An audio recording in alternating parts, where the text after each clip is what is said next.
Muy buenos días, doctor Rosen, y bienvenido a nuestra jornada con un tema tan importante como es la comunicación, una herramienta que requiere de una gestión individual, pero que también de una actitud compasiva hacia el otro que vinimos trabajando en lo que va de la mañana. Cuando me dijeron de poder presentarlo, yo estuve interiorizándome un poco en el libro que escribió el doctor Rosen, que habla sobre conversaciones vitales.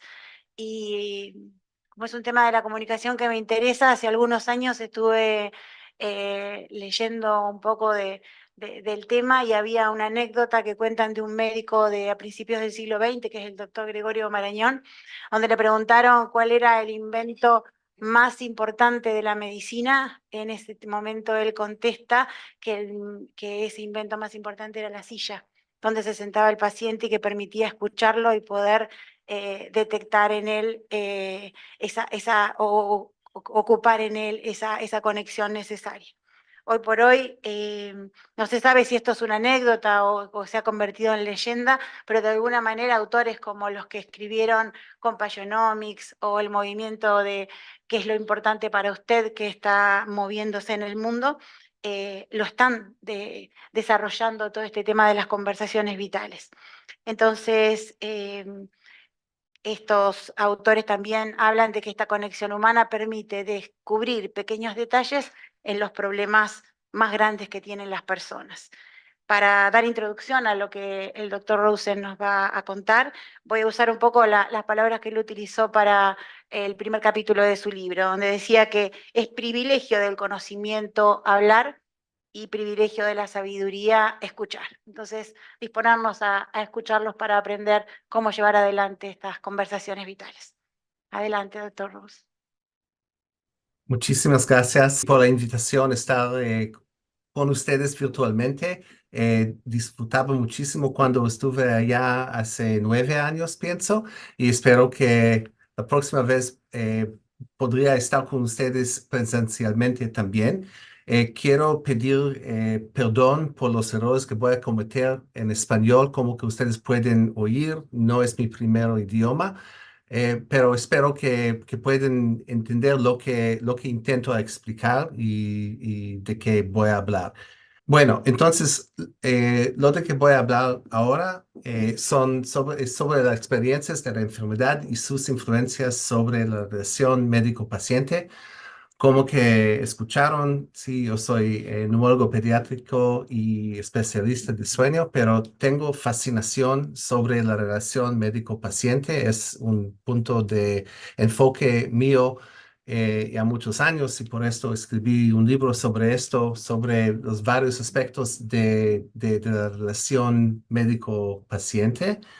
Em, Quiero empezar con la mantra de las enfermeras, aquí en los Estados Unidos al menos, que dice que su misión es curar a veces, dar tratamiento de menudo y apoyar, cuidar y ser compasivos siempre.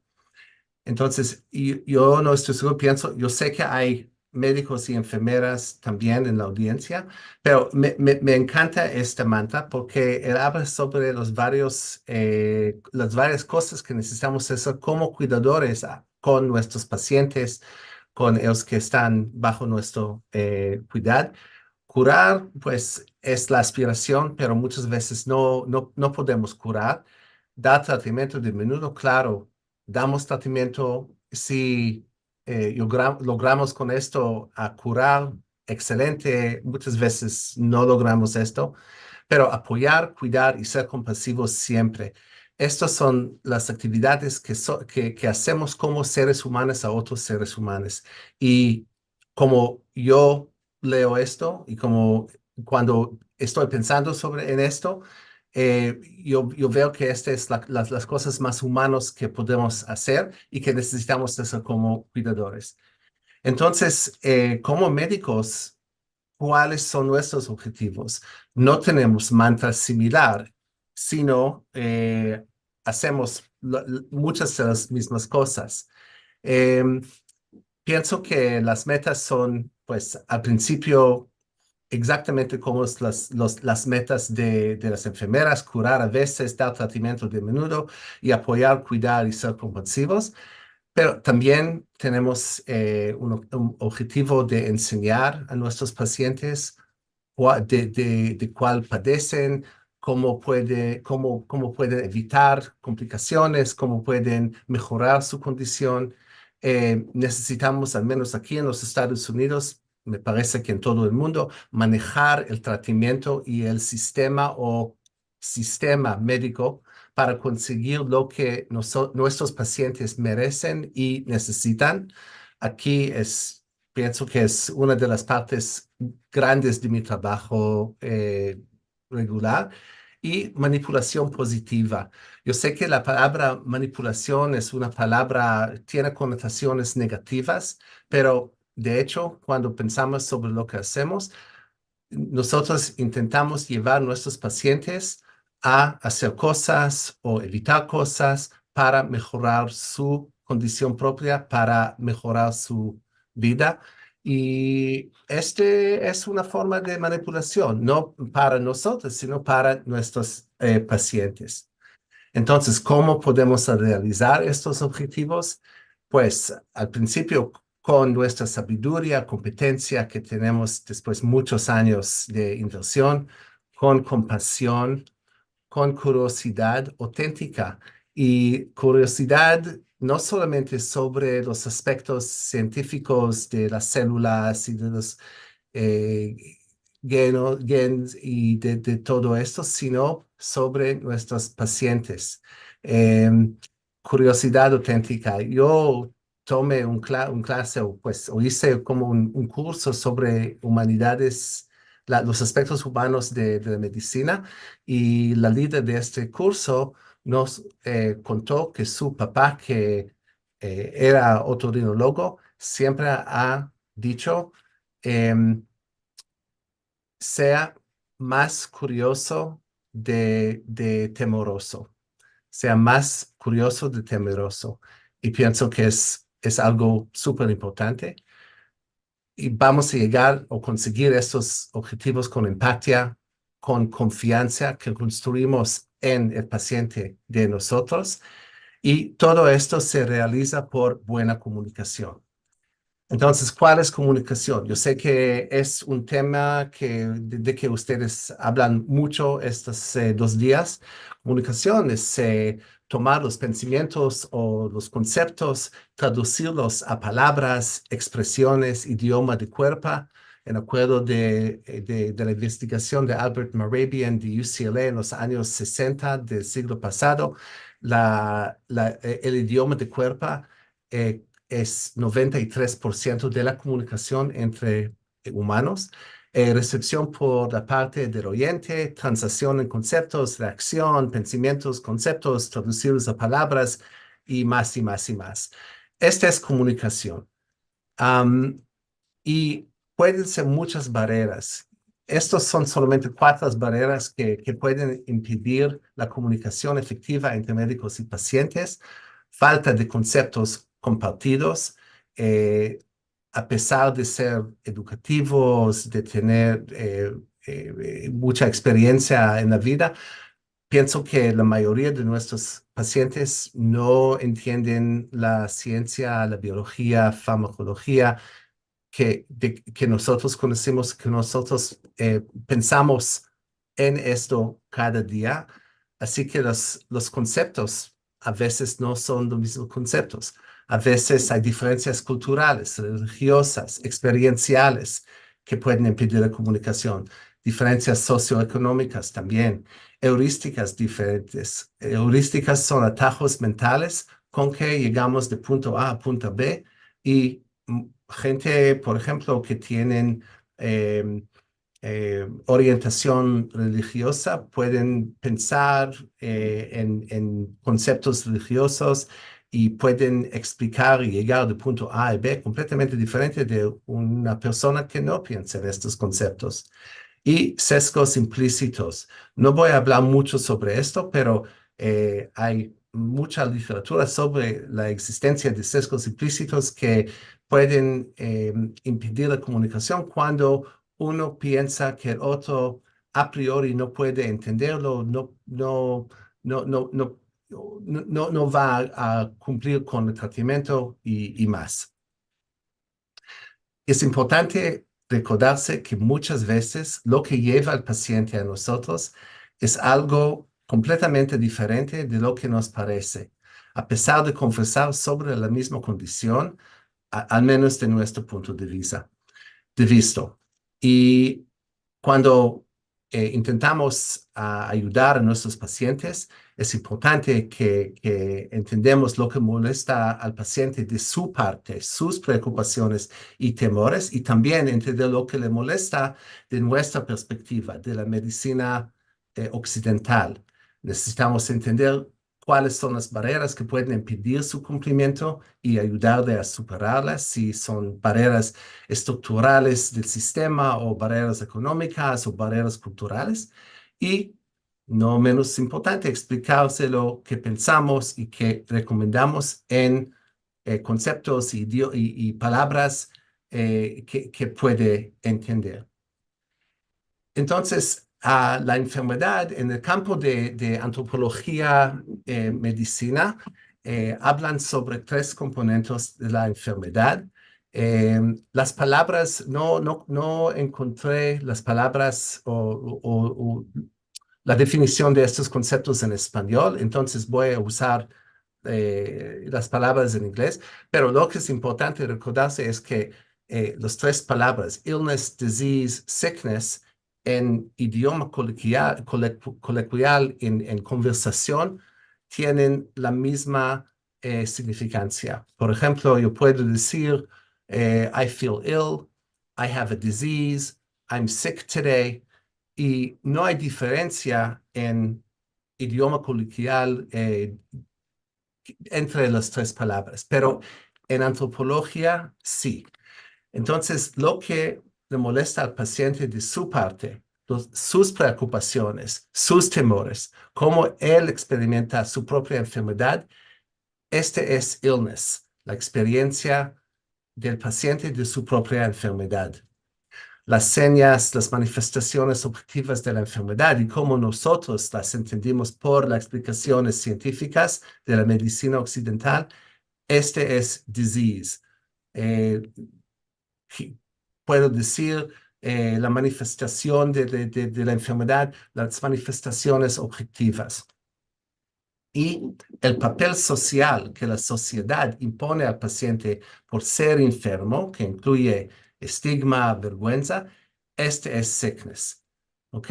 Y los tres componentes de la enfermedad, cada uno tiene su propio papel, cada uno tiene su propio peso en el equilibrio y es importante pensar en cada uno para que podamos entender lo que pasa con el paciente y para que podamos tratarlo.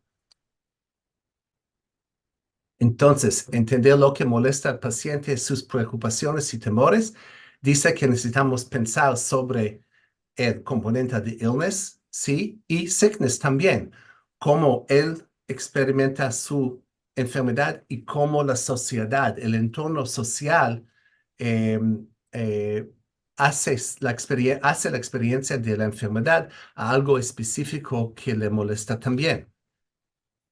Entender lo que molesta de nuestra perspectiva de la medicina occidental, este es disease, pienso que para nosotros, los médicos, las enfermeras, este es el componente más fácil para nosotros. Así recibimos la educación y la formación. Pensar sobre las barreras que pueden impedir su cumplimiento, recuperación, ayudarlo a superarlas. Estos también son los componentes de sickness y illness. Dar a explicar nuestras recomendaciones y explicaciones. Cuando lo hacemos, eh, necesitamos pensar en cada uno de los tres componentes: disease, illness y sickness. Bueno, ejemplos de disease. Neumonía, por ejemplo, un paciente llega con tos, con fiebre, con esputo oscuro, es neumonía. Cuando hay a uno un dedo roto, también hipertensión, es muy fácil, nosotros medimos la presión arterial y así sabemos si hay o no hay hipertensión. Este es otra vez pienso que la parte más fácil de esto. Illness es mucho más complicado. Hay situaciones en que el nivel de illness y el nivel de disease son más o menos equivalentes. Por ejemplo, cuando hay neumonía, el paciente se siente mal, tiene tos, tiene esputo, tiene neumonía y cada uno que tiene neumonía más o menos reacciona en más o menos la misma forma. Hay situaciones en que el nivel de illness es mucho menos del nivel de disease. Por ejemplo, asma. Cuando un paciente está entre exacerbaciones, puede sentirse completamente sano, sin restricciones, a pesar que nosotros entendemos que sí hay problema, que sí es importante tomar los medicamentos de control para evitar una exacerbación y por eso y nos cuesta más para explicar y para conseguir cumplimiento.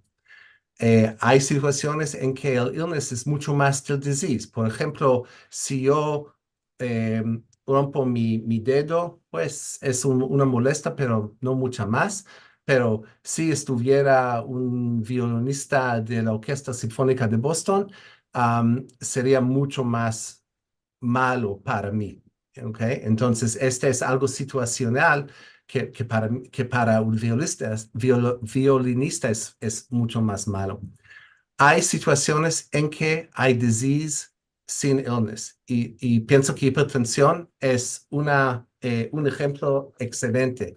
Yo puedo irme a mi médico, él puede medir mi presión arterial y decirme, pues, Dennis, tienes hipertensión, necesitas tomar estas pastillas.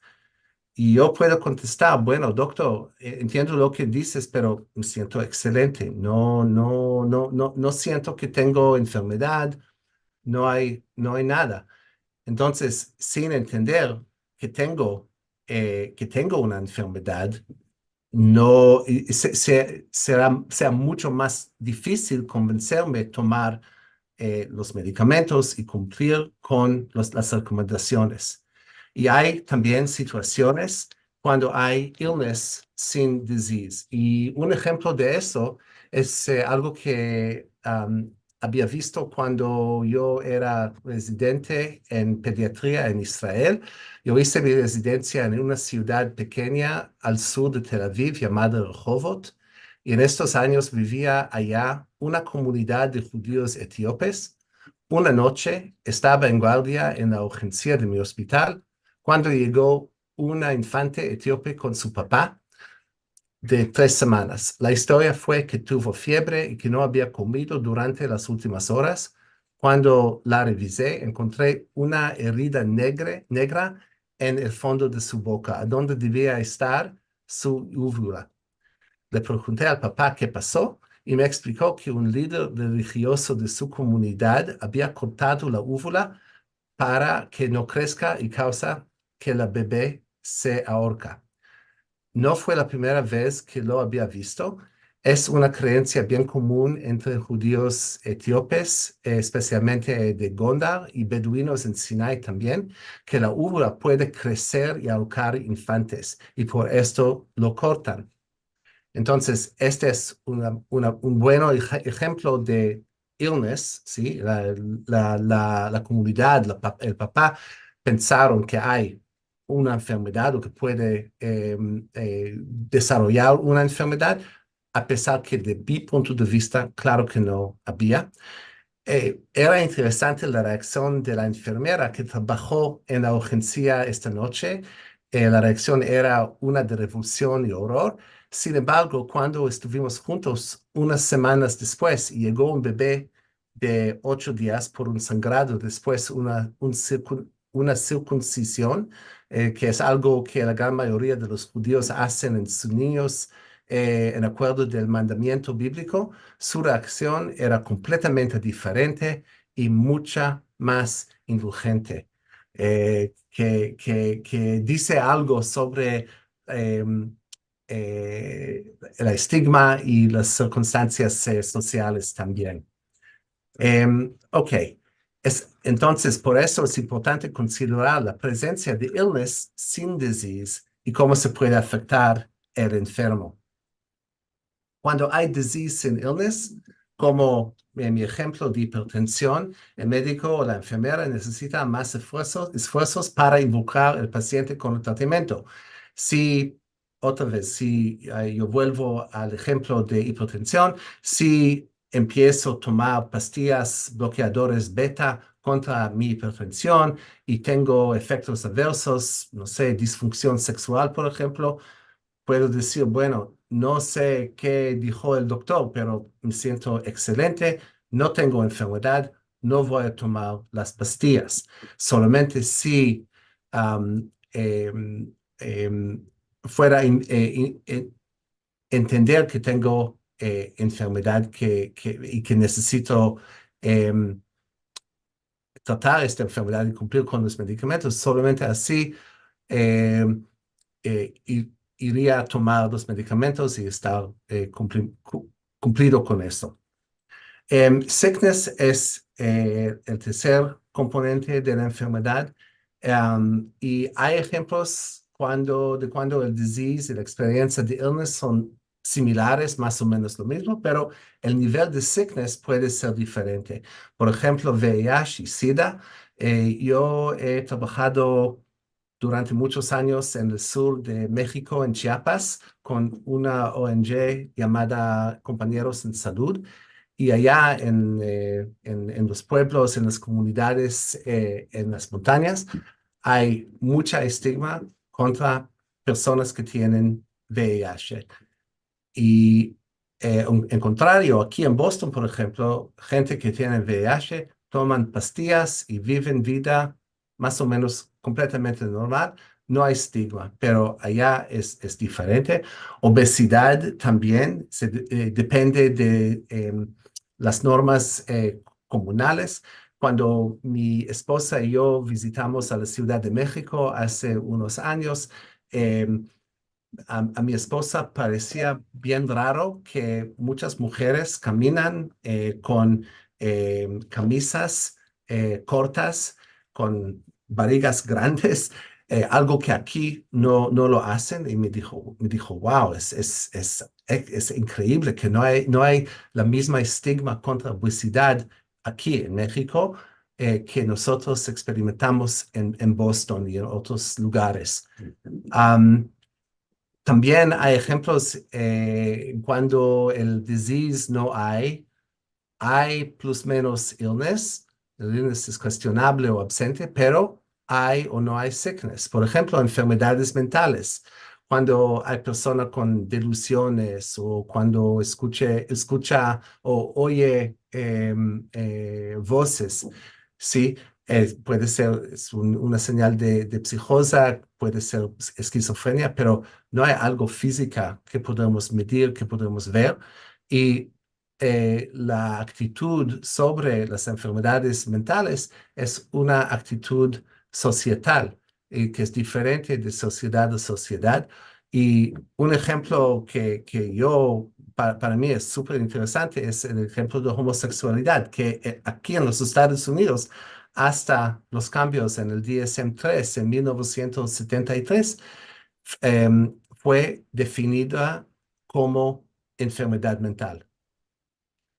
Ahora, al menos aquí, excepto en Boston, por ejemplo, no en todos los Estados Unidos, pero es algo completamente normal, no pensamos nada de esto. Claro que no es considerada una enfermedad mental.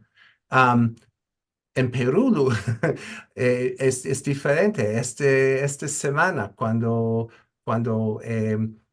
finalicé esta charla, yo leí un artículo sobre una resolución del gobierno de Perú que decidió que van a calificar el transexualismo como una enfermedad mental.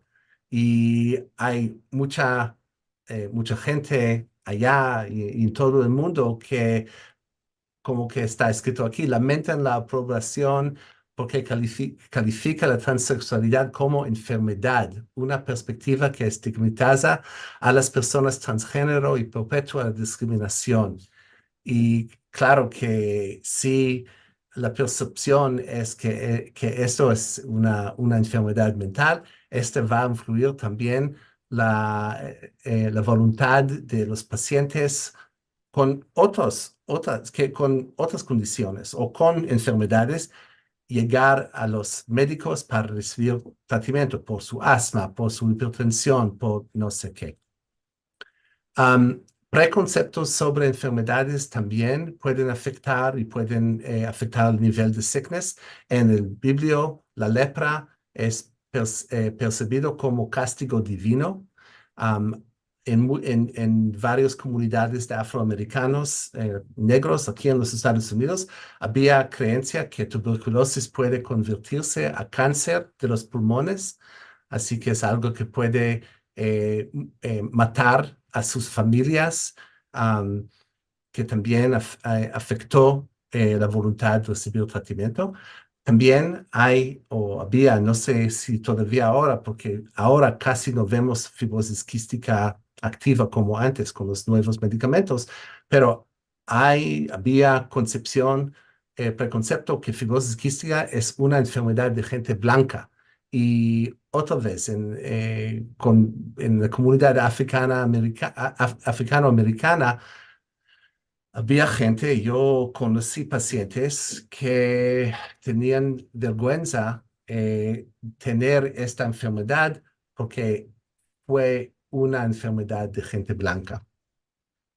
Hay también preconceptos sobre tratamientos que pueden afectar la voluntad de recibir los tratamientos. Por ejemplo, en Sudáfrica, al menos en los principios de la epidemia de VIH y SIDA, había creencia que hay necesidad de abstenerse de relaciones sexuales para curarse de tuberculosis, y había gente que decidieron no tomar tratamiento porque no podían cumplir con este punto.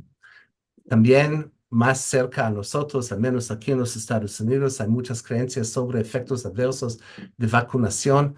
No sé cuál es la situación ahora en Argentina. Yo puedo contarles que más del 95% de los niños que llegan a mi consultorio con enfermedades pulmonares no reciben la vacuna contra COVID.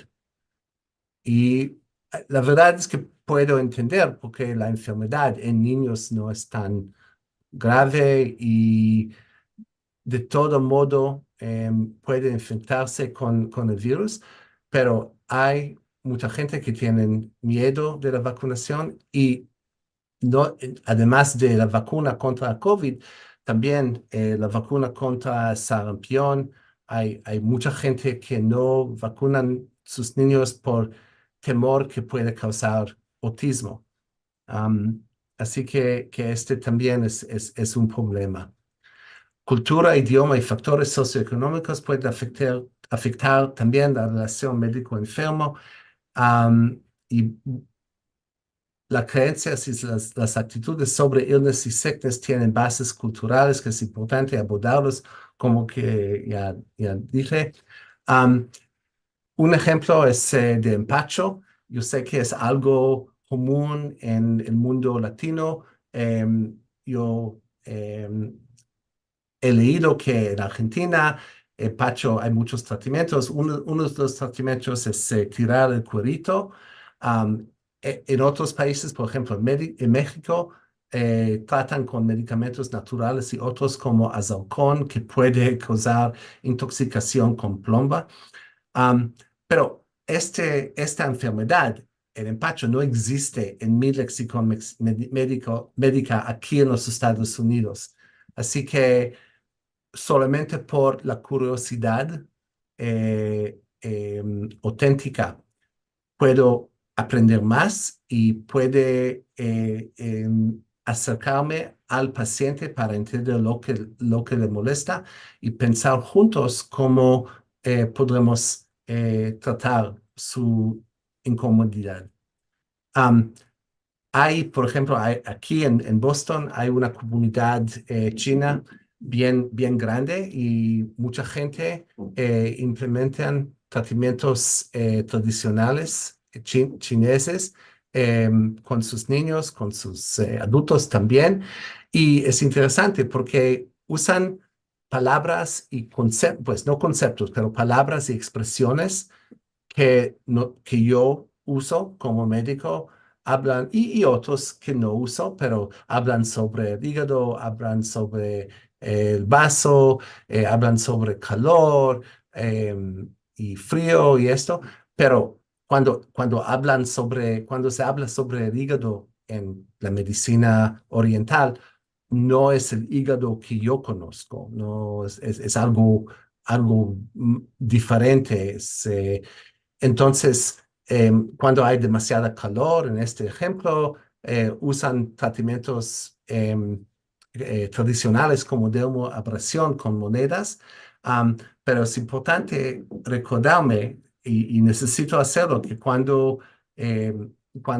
estoy sentado frente de una familia recién llegada de China, por ejemplo, y hablan sobre problemas con el vaso, problemas con el hígado, que necesito eh, entender y recordarme que no, la intención no es la misma intención, que es algo diferente. Bueno, en conclusión, la mayoría de nuestra educación como médicos, como enfermeras, está enfocada sobre el tratamiento del disease, a pesar que los componentes de illness y sickness son ellos que han llevado al paciente a nosotros. Y sin abordar los aspectos de illness y sickness de la enfermedad y cómo ellos afectan al enfermo, no podremos establecer una fuerte relación o conexión con el enfermo basada sobre empatía y confianza. Y sin esto, nuestra capacidad para tratar con éxito a nuestros pacientes será mucho más limitada. Bueno, muchas gracias por su atención. Muchas gracias, doctor Denis, por su esfuerzo, aparte por hablarnos en español. Quisiera hacerle una pregunta porque un poco para completar lo que usted estuvo manifestando recién y leyendo parte de su libro, usted menciona en alguno de los capítulos que debiera haber un equilibrio de poder entre el médico y el paciente, ¿no? En ese equilibrio de poder uno podría quizás adentrarse en entender illness y sickness. Eh, ¿Cómo se logra ese equilibrio de poder cuando por lo general el poder está más en el médico y el paciente se encuentra más vulnerable? Es una buena pregunta y puede llevar mucho tiempo para contestar, pero pienso que los componentes básicos de curiosidad, respeto, empatía, de escuchar a lo que el enfermo dice y recibir sin juicio hasta, hasta cuando es posible lo que el paciente dice. Muchas veces, por ejemplo, en mi consultorio, mis pacientes dicen, doctor, no sé qué, pero yo hice una búsqueda en Google y lo que leí es... tararara". Y muchas veces, y pienso que todos nosotros lo conocemos, yo siempre cuando yo estoy buscando con Doctor Google, ay, las cosas que encuentro son horribles. Pero de hecho, estoy muy feliz cuando me preguntan estas preguntas, porque esta es una señal que tienen confianza en mí, que no piensan que voy a ridicularlos o decir, pues son tonterías, no, ¿por qué lees en Google? Soy el especialista, soy el experto. Así que pienso que esta es una parte muy importante. Y también preguntar muchas veces si a los pacientes hay preguntas para contestarlos. Entonces, yo sé también que cosa importante, un ventaja que yo tengo aquí en Boston es el tiempo. ¿Cuánto tiempo tengo con mis pacientes? Cuando yo conozco un nuevo paciente, tengo una hora completa estar con él. 60 minutos es mucho tiempo. Un paciente que vuelve a mí, 30 minutos y puedo manipular el tiempo como que necesito. Si hay paciente que necesita 40 minutos, puedo cortar un poquito de un otro. Pero esta cantidad de tiempo eh, me da oportunidad de escuchar. Y como en cualquier interacción, los pacientes no solamente quieren escucharnos, sino que nosotros los escuchamos. Y es muy importante. Si no hay bastante tiempo, es súper difícil. Bien, gracias, doctor. Ahí leyendo algunos Compayonomics había hecho un estudio y expresan que se hizo un estudio donde decía que se necesitaban solamente 40 segundos para establecer una actitud compasiva, ¿no? A veces en este lapso de tiempo el solo gesto de la escucha puede ayudar al paciente, creo yo, a poder manifestar esas inquietudes que tiene. No sé si tenemos tiempo para otra pregunta más. ¿Hay alguien que quiere hacer preguntas? Bueno, ¿qué tal? Buenos días. Me pareció entender un poco de tu presentación que también estabas hablando de algo que en este momento en educación médica son y que tiene que ver con los procesos de migración en distintos países. Bueno, esto se da mucho en Europa y supongo que en Estados Unidos también, de las competencias interculturales. Si podrías decirnos algo con respecto a esto, porque me parece que quedó plasmado un poco en el discurso y en tu pregunta, la pregunta que te hicieron recién, que no es solamente el conocimiento de algunas actitudes, como vos hablabas de los Falaya o de otros colectivos, incluso en Estados Unidos. Había un autor, una pediatra, que decía en California, que ella mencionaba que en los próximos 50 años quizás más del 50% de la población de Estados Unidos iba a no ser blanca, ¿no? Entonces quería, si nos podés compartir si hay algo de esto en educación, cómo lo están pensando y cómo incorporarlo esto a también las otras competencias que tenemos que tener los profesionales de la salud. Sí, no, es correcto. Yo sé que, me acuerdo que cuando estaba en Argentina hace 9 años, aprendí sobre las políticas de aquel entonces, no sé si son las mismas, sobre inmigración a Argentina, que son muy abiertas y muy progresivas, no sé, cierto en respecto a las políticas en los Estados Unidos y otros países. Otra vez, pienso que todo empieza con la curiosidad.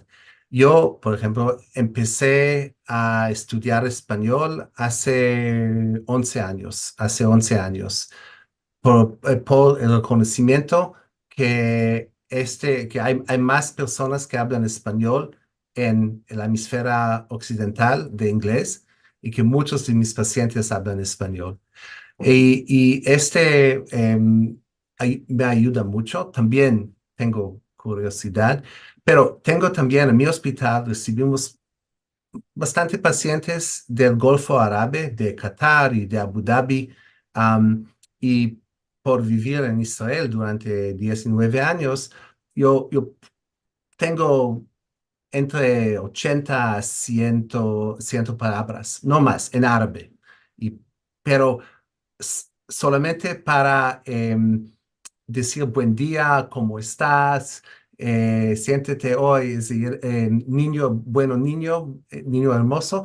Este abre el corazón de los pacientes y sus familias y son mucho más dispuestos a confiar, a dar confianza en mí. Otra vez, pienso que es algo individual, pero por la curiosidad se puede. Entonces, no cada uno tiene la curiosidad, es correcto.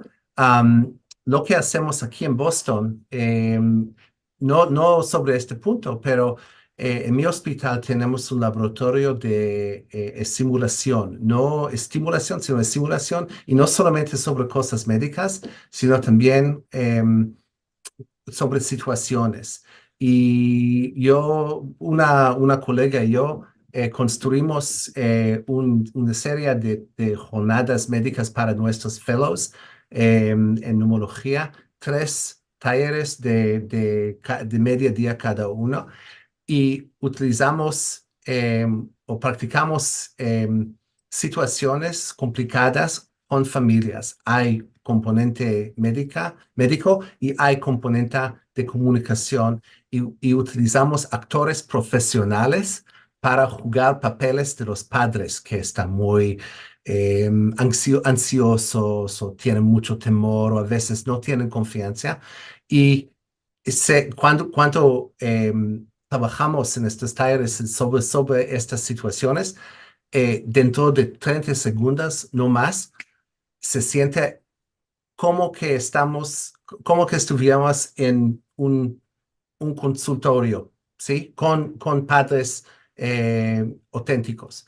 Y con esto podremos practicar aspectos de comunicación. Entonces, yo hace años quería hacer algo similar con intérpretes para trabajar sobre experiencias transculturales.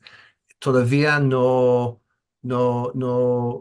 logré a realizarlo, pero pienso que por simulación se puede también practicar situaciones como estas, si hay recursos y si hay voluntad. Muy bien. Oh, hi. I have a question for you in English. Tengo una pregunta en inglés para ti. Oh, easy, good. Qué bueno, va a ser fácil. Excelente presentación, gracias. Es un seguimiento de lo que dijiste acerca del doctor Google cuando los pacientes vienen con la información. Google es bastante primitivo y la inteligencia artificial, hay mucho trabajo que se hace en Boston en inteligencia artificial en medicina. Me pregunto, ¿qué piensas de este triángulo paciente médico inteligencia artificial? ¿Cómo va a cambiar esto a medida que las máquinas desarrollen esta capacidad de aprender y de tener conversaciones y expresar empatía? Es una pregunta excelente. Yo asistí unas jornadas en Toronto, en Canadá, hace 8 o 10 años. Y en aquel entonces el nivel de inteligencia artificial no era como hoy, claro, pero había. Y uno de los médicos, un psiquiátrico que fue el jefe de esta organización, dijo que, pues, como médicos tenemos 3 áreas en que podremos o que tenemos la especialización. Una es la sabiduría, la segunda es capacidades técnicas y la tercera es la compasión, la empatía y la interacción humana. Y dijo, bueno, si tenemos una pregunta, podemos abrir UpToDate y buscar todo. No necesitamos recordarnos cada cosa o cada descubrimiento nuevo. Y la verdad es que cuando yo hice mi recertificación en sueño, había posibilidad buscar en UpToDate en el examen, porque dijeron que pues así los médicos funcionan. Así que es algo, y no podremos, o yo al menos, no es posible retener toda la información. Entonces, de esta parte, los computadores van a vencernos. En técnica, sabemos que en aquel entonces utilizaron los robots de Da Vinci, que son muy precisos y pueden hacer cosas mejores de médicos que están cansados después de mucho tiempo y eso. Yo no sé cuál es la situación ahora porque yo no soy cirujano, pero también de este punto de vista, también los robots, la inteligencia artificial, es posible que no se superara, pero empatía, compasión, estos todavía son los campos en que tenemos algo que la inteligencia artificial, los robots, no puede vencernos. Y por esto pienso que esta es la cosa que necesitamos dedicarnos para mantener lo que podemos dar a nuestros pacientes. Muy bien. Bueno, muchísimas gracias, Denis. La verdad que un gusto escucharte nuevamente. Muchas gracias a ustedes.